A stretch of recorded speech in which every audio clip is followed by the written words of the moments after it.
दोस्तों कैसे हैं आप सभी सभी अच्छा कर रहे होंगे। मैं बताऊं, मैं भी बहुत अच्छा हूं। वीडियो अच्छा लगे तो CKD stock market news channel को सब्सक्राइब कर लेना, साथ ही बेल आइकन बटन को प्रेस कर देना। चलिए शुरू करते हैं। फ्रेंड्स, आज मैं आपके सामने जिस शेयर की बात कर रहा हूँ उसका मार्केट कैप देखो जरा। 18,917 करोड़ का मार्केट कैप है। बहुत ज़्यादा मार्केट कैप गिर गया इसका। करंट प्राइस देखो 1840 रुपये का इसका करंट में प्राइस चल रहा है।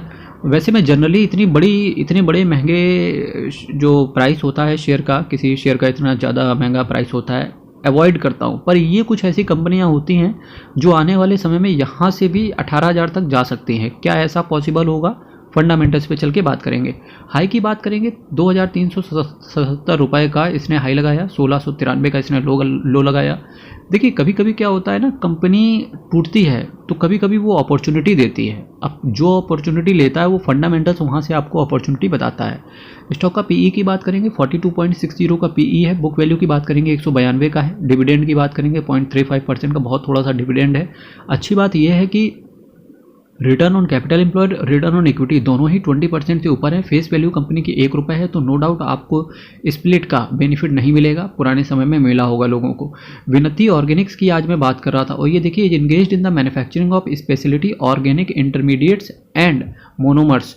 ये देखिए, विनती ऑर्गेनिक्स कंपनी की मैं बात कर रहा था, ठीक है। इससे रिलेटेड अगर मैं कुछ और चीज़ों की बात करूंगा कि केवल कौन सी कंपनी की बुराई केवल एक ये है कि जो अपने ये बुक वैल्यू से बहुत ज़्यादा ऊपर ट्रेड हो रहा है, ये कोई नई बात है नहीं। अगर फिलहाल मैं इसके कंपेटिटर की बात करूं और उनसे पीई रेशियो के बारे में बात करूं, तो देखो जरा, पीई रेशियो का पिडिलाइट का 95 का है, एसआरएफ का 31 का है, और ये विनती ऑर्गेनिक्स ये रही, इसका 42 का और पीई है, 42 का पीई है। काफ़ी सस्ता है, अपने पीयर से ज़्यादा सस्ता तो नहीं पर सस्ता है। सेल्स की बात करेंगे, मार्च 2022 में जहां इसकी सेल्स 486 करोड़ की हुआ करती थी, वहीं दिसंबर क्वार्टर में इसका सेल 509 करोड़ का है, ठीक।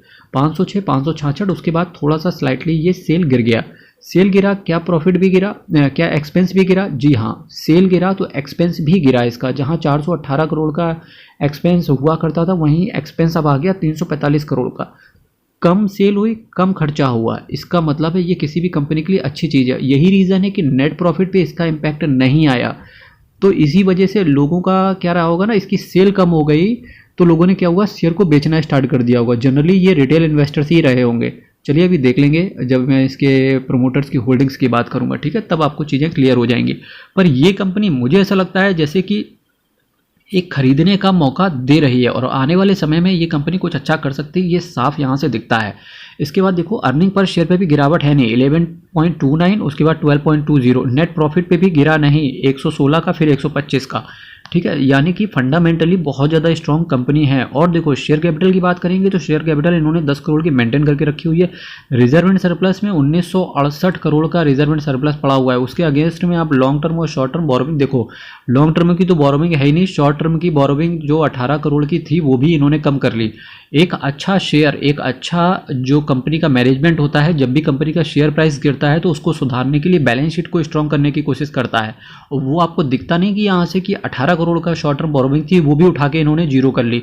ऑलमोस्ट कंपनी अब डेट फ्री हो चुकी है। ये किसी भी कंपनी के लिए आप एज अ मैनेजमेंट सोचो, यकीन मानना मेरे मित्रों, आपका शॉर्ट टर्म में 2 रुपए का वाला शेयर 200 बन जाएगा, कोई दिक्कत नहीं है। लेकिन अगर उसके फंडामेंटल्स गड़बड़ हैं तो वो 200 वाला शेयर ना वापस से 1 रुपये भी आ जाएगा। लेकिन अगर किसी कंपनी का फंडामेंटल स्ट्रांग है, फंडामेंटल बहुत ज़्यादा स्ट्रांग है, स्पेशली अगर वो शेयर गिर रहा है और कंपनी फंडामेंटल स्ट्रांग, कंपनी अपनी बैलेंस शीट को मजबूत कर रही है, तो चाहे वो शेयर 1800 का हो, चाहे वो शेयर 2300 का हो, वो डेफिनेटली शेयर आने वाले समय में 4000 का भी हो सकता है, ठीक। तो आपकी नज़र इस तरीके से होनी चाहिए।